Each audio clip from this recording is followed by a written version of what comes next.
Hey, this is Matt. Once again, welcome back to videos of the paid request, this time from Durst Momsen for Life.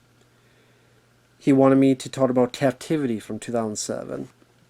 If anyone wants to request any type of videos, reviews, video game playthroughs, let's tries for an hour, or reactions, commentaries, re-reviews, movie reviews, whatever, PayPal's usually the best bet, or you join my Patreon.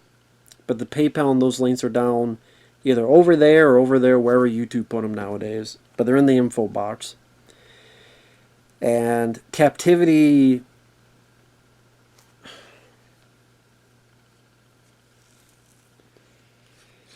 I've seen this film before, and that's the thing. I know I do this a lot when I don't like a movie, because I think it's like giving myself a massage. I think what it is, like sometimes I'll watch movies and my brain hurts thinking of them, and I literally have to give my brain like a massage, one way or another, as sort of an apology for watching some of this stuff. The reason I saw this film back in the day was because I worked at a video store called Mr. Movies when I was in Iowa, back when video stores were around. And usually they would want you, they being the bosses, the higher ups, wanting to see these films, what came out recently, to talk to the customer. If they asked questions, you didn't answer them, things of that nature. So I would rent a lot of these movies for free because I worked there, and watch them. And of course, no one ever asked about this movie because people didn't rent it. Or if they did rent it, they're like, when they returned it, they didn't need to be. It's like, okay, if they did rent it, they don't want to talk about it. I don't blame them. And this film came out. It did not do well. I think most people have forgotten it for good reason. Because it blows. It blows giraffe dicks.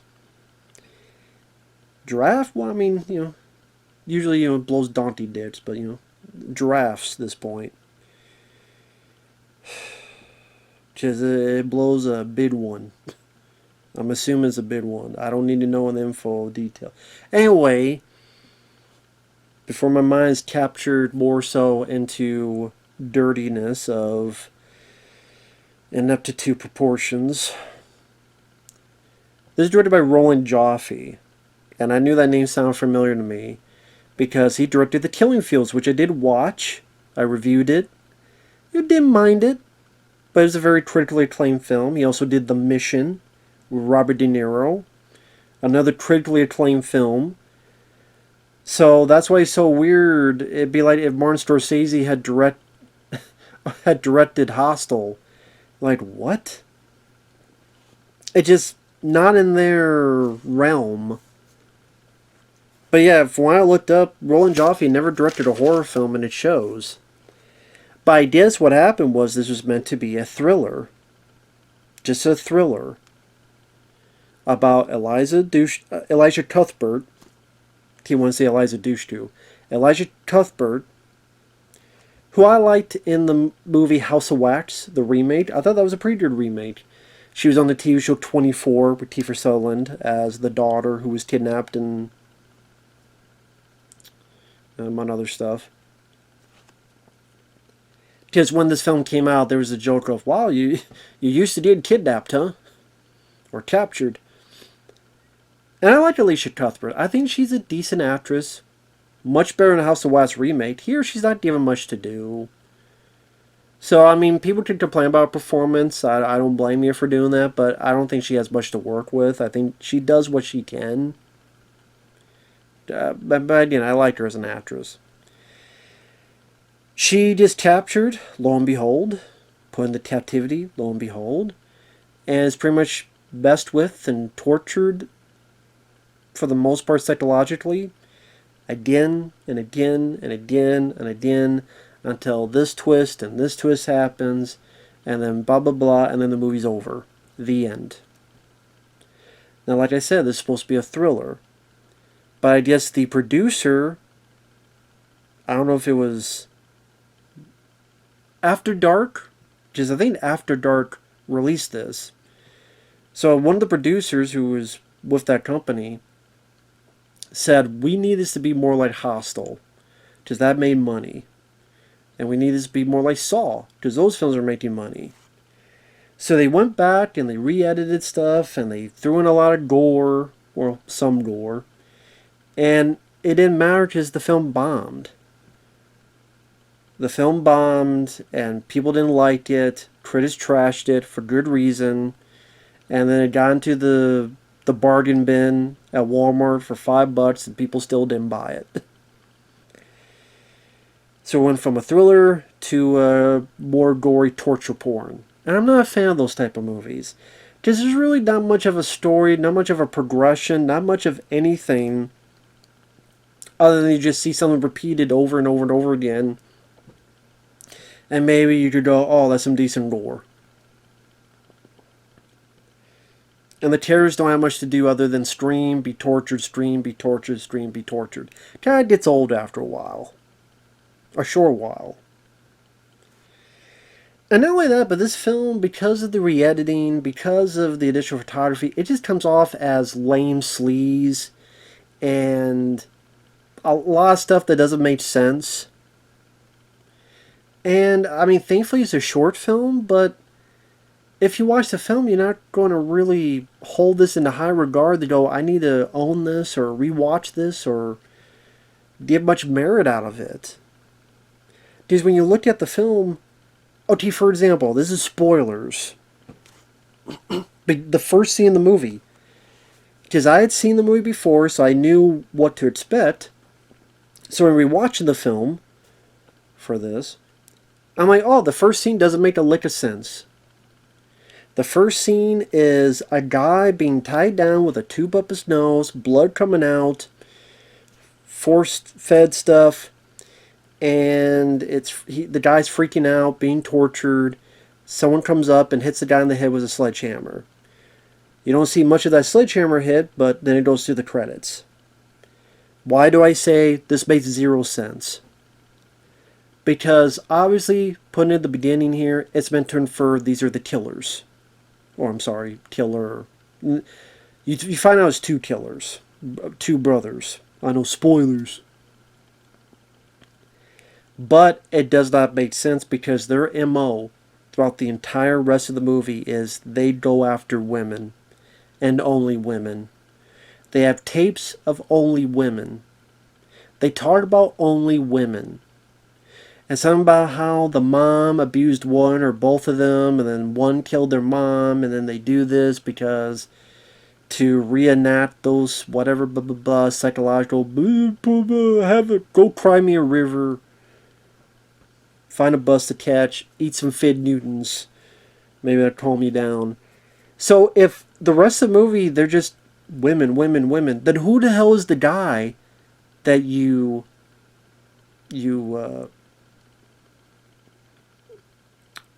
killed at the beginning?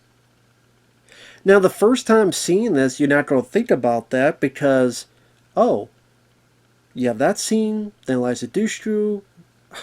Why do I keep saying Dushku? So I keep thinking, I don't know, Ron Turd maybe, because Ron Turd came out, a few years before, or around this time, whatever. Actually, I think Ron Turd too. Anyway, I keep thinking Ron Turd for some reason, which I like much more than this. I actually like Ron Turn. I saw that in the theater. They came out years before this. But Eliza Cuthbert, she just kidnapped and all this stuff. Then she just held up. And then there's another prisoner, a guy. Although, even without me spoiling, I think you could predict that, the true intentions of this guy and there's something going on with it. And lo and behold, you'd be right. So maybe, but the first time, if you don't think of it that way, oh yeah, well, we saw a guy die, this person kidnaps whoever, men and women, kidnapped a woman, kidnapped a man, but then once you know who that guy is, and the other guy's a brother, and then why they're doing it, and their victims are only women, then you'll stop and go, well, wait a minute, who's the guy at the beginning of the film, and why did they kill that guy, and why, if they only go after women, why did they go... The reason for this, so I stopped repeating myself, is the beginning of the film was the alternate ending. That's why. The alternate ending of the film was after Elijah kills the bad guy, leaves, and then it would go into that scene where you find out she has become a vigilante that gets killers, serial killers, torturers, and uses what she has learned, but she's going to use those tools of the trade against bad guys. So the guy at the beginning is supposed to be the serial killer. You see someone's eyes. I'm guessing that's supposed to be Elisha Cuthbert's character. Which you could probably tell it is if you like pay attention. And then she kills this guy because the guy's a serial killer. So they took the alternate ending and said, well, we need a death scene put at the beginning of this. It may not make sense for the rest of the story, but oh well, people are not going to be thinking about that. Except some redneck, I don't know, how long has it been? 17, God, 17 years later or something? Jesus, something like that.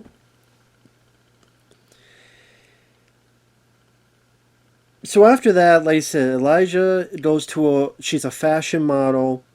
She goes to a club with her dog. And she gives the dog alcohol.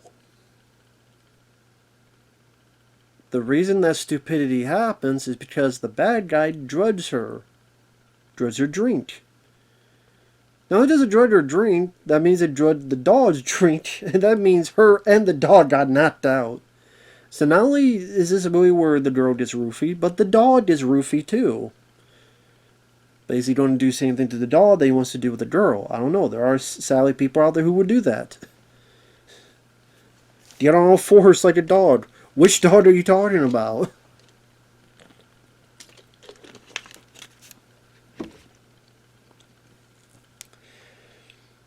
Although it's funny because, because you can't drug a dog, of course, for a movie. The dog is all peppy and fine, but she's feeling the effects. I'm like, man, you're bad with your drugs, lady. The dog ain't feeling it. The dog is perfectly fine. And you're feeling it? Man, you're a punk. The dog can hold his liquor and his drugs and his roofies more than you. Then she goes to the bathroom. She comes out. Now, this is a club. You see right behind the door, there's like people.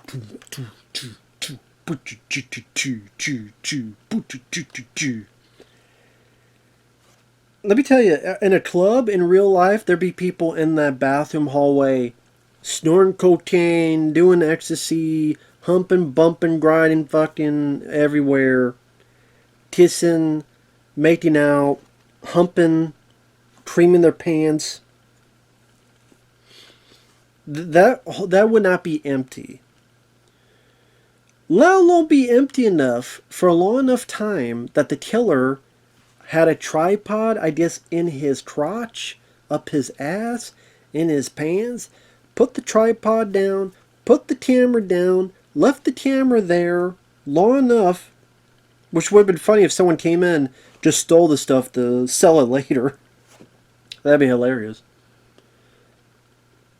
But it left there long enough for her to see it, and then not only grabbed her, but grabbed the dog. So, does that mean... I love to see that visual, because I guess he went out the back, because you find out the killers have this, like, catering delivery service, which I guess that means they could go into the back of clubs without alarms going off. I guess we told, like, they did catering for the club or something? I mean, do clubs have catering? I guess, I don't know. But a long time since I've been in my club days. Does that mean they carried her out? Was it one person there carried her and the dog? Did they like put the dog in their shirt and then carry her out? Or did they like tear her out, then run back, get the dog, and tear her out? I don't know. So her and the dog get drugged. And of course they get captured. And take a drink every time Elisha gets drugged and wakes up strapped to a table. You don't get really, really drunk when that happens. Because this happens like 5 times where she gets drugged or gassed or whatever, and then she wakes up and she's tied to a chair or she's tied to a table or something. And then, like, you could tell, like, there were scenes that, like, she's strapped and she's just watching, and then it cuts to this woman being, some video of a woman being burnt with acid. Decent makeup effects. Acid being poured, you see the flesh fall off. Not bad makeup effect. Then she's told she's supposed to wear this. She doesn't want to comply. She doesn't know what to do. She keeps breaking the rules. She goes to the air ducts. But in the air ducts, I don't know, like, not only is there saws coming through the ducts, but like a camera, like. So apparently he has security cameras in the air ducts. And lo and behold, gets knocked out. Wakes up tied to a chair, where the killer, I say for some reason, but because it's a killer, it's crazy, takes body parts, purify them into a blender, and force feeds her it. And again, this is meant for shock value. It's meant to be, oh my god, look how gross it is, look how disgusting it is, because we gotta compete with Hostel, we gotta compete with Saw. So she's being fed all this blood and juice and gunk of body parts in a puree. I'm like, okay, alright. Okay, this is just going to be again and again, like, okay, she saw a woman we don't know get burned up. She's force-fed blood and body parts in a puree. Deadly strawberry milkshake. Wakes up, there's a guy there, finds a guy named Gary. At one point, she is put into a thing and get buried in sand. And, oh, spoiler, Gary is with the bad guy, but we're not supposed to know that yet. But it's this weird thing where, I don't know who he did this for. Me and the audience.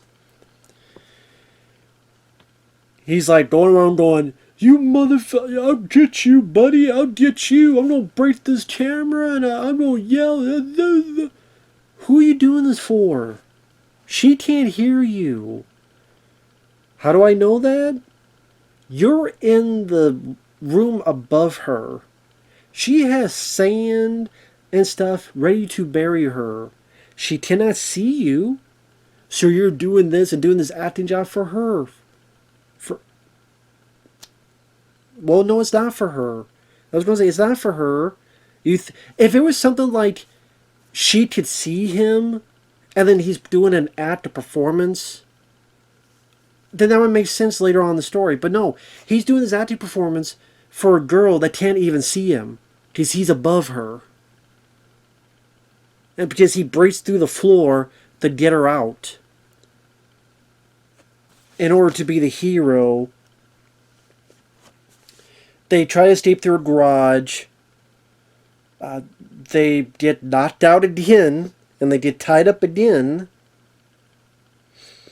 At one point, she has a choice between her and her dog. Either shoot yourself or shoot the dog.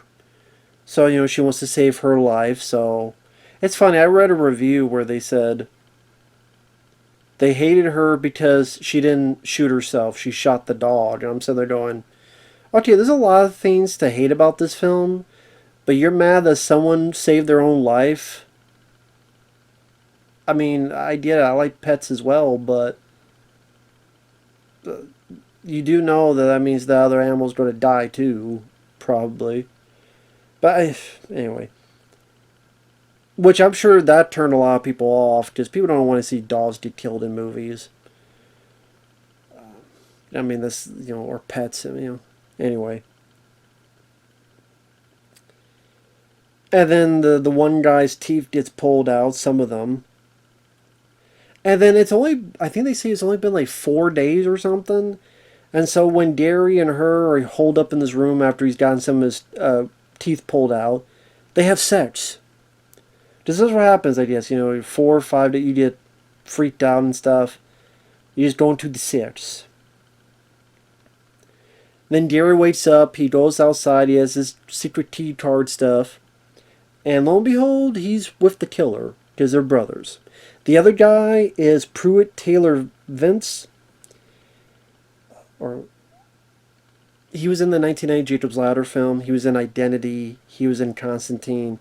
He's the bigger guy, like one eye kind of goes over here. And then one eye like here. Like, bigger guy. Good character actor. And then, okay, here's another thing that didn't make sense. And I don't know if anyone will explain this to me because I doubt many people have seen this film. I mentioned the scene where either kill yourself or kill the dog. She pulls the trigger, kill her own dog. Then she hears a dog, and it's like behind a mirror. And she's like, oh my god, baby. Then the killer grabs the dog, yoink, puts it down, and says, fooled you. Ha ha ha, I fooled you. Now, forgive me for being dumb. What was the fooling part? Okay, I fooled you. You thought you killed your own dog, but you actually killed a different dog? Or, I fooled you. I thought I gave you some hope that actually your dog was still alive. But no, this is just a different dog I got. Because I guess I took the time to find a dog that looks just like yours. So I don't know if that's her dog, really? And that's what he meant by fooled you? Or I gave you false hope. This is actually someone else's dog. I don't know. And you never see the dog again. You never see that dog again. You think, oh, okay, that dog's going to come up some way. Even if it's not her dog, maybe she'll take this dog home and take care of it. No, you never see that dog again. This movie was so bad, the dog left the movie. The dog said, I quit. You know what movie's bad? When the damn dog quits the movie and never shows up again. So whether that dog was really her dog and she killed someone else's dog and she mind games, or she really did have to kill her dog and this is someone else's dog for a different set of mind games, that dog never pops up again. Again, he must have seen the script and said, you know what, I want to go and do a Beethoven sequel instead, or whatever the hell else it did. So the dog quit, apparently, because you never see the dog again. You never... I never saw it again. Maybe I missed something. Or maybe it was a deleted scene. Or it was a scene that passed by so quick I missed it. If so, I apologize. I'm wrong. But if not, then I'm like, where did the dog go? Where did he go, George? Where did he go? I don't know. So we get the two brothers, and then we find out what's going on and why they're doing this, because of their mom, and some cops. Oh, well. Gary, the younger guy, saying she could be the one. His big brother says, hey, play the game. Don't let them play you. And then pretty quickly, the younger brother stabs the older brother to kill him. And then a few minutes later, cops come by, and then you have a scene where the cops, which are some of the dumbest cops you'll see in a while, because they don't notice anything's up. And then while they're on duty, they decide to stop what they're doing and watch a game.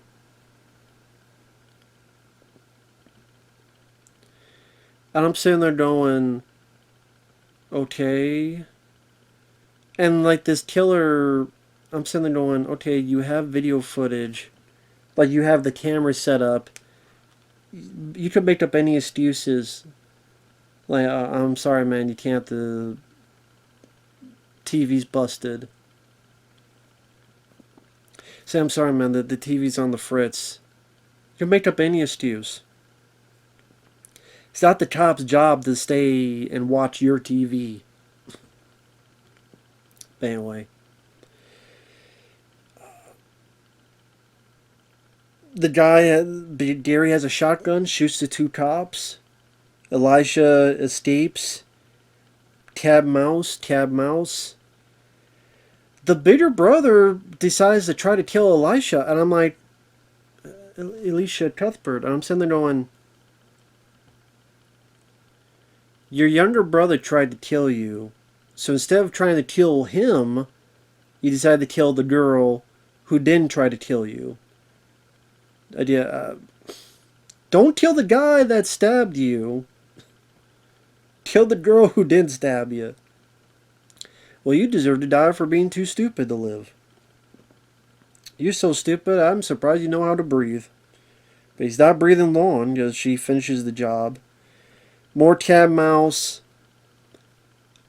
She doesn't know how to do the shotgun. He gets a shotgun, pretty much hits him in the balls or whatever, gets the shotgun, shoots him a couple times. And it's like, you think it'd be like a much more gory death since all the other gore we saw. No. Shoots him like a couple times with a shotgun.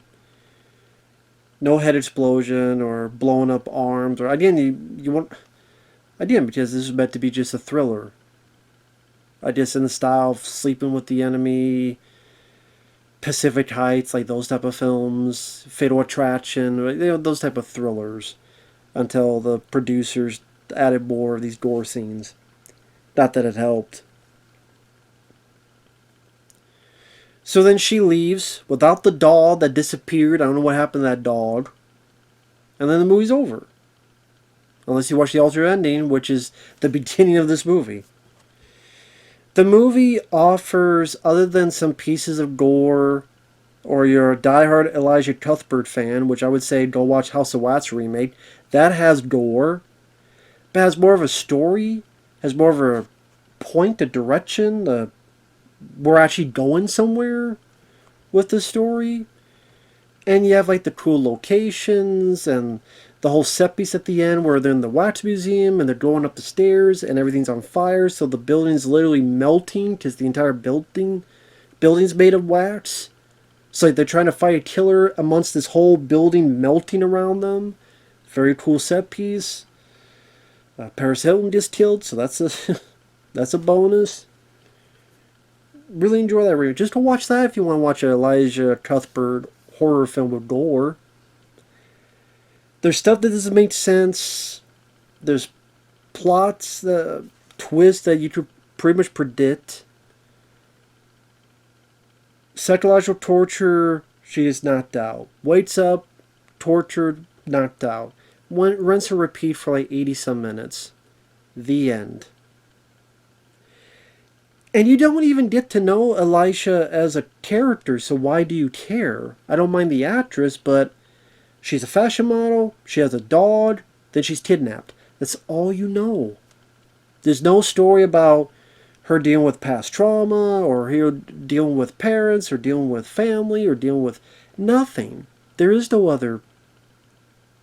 There's nothing there. So why should we care? Plot points, like I said, plot points that don't make sense. I didn't like the beginning I mentioned. I keep going back to where the hell that dog was.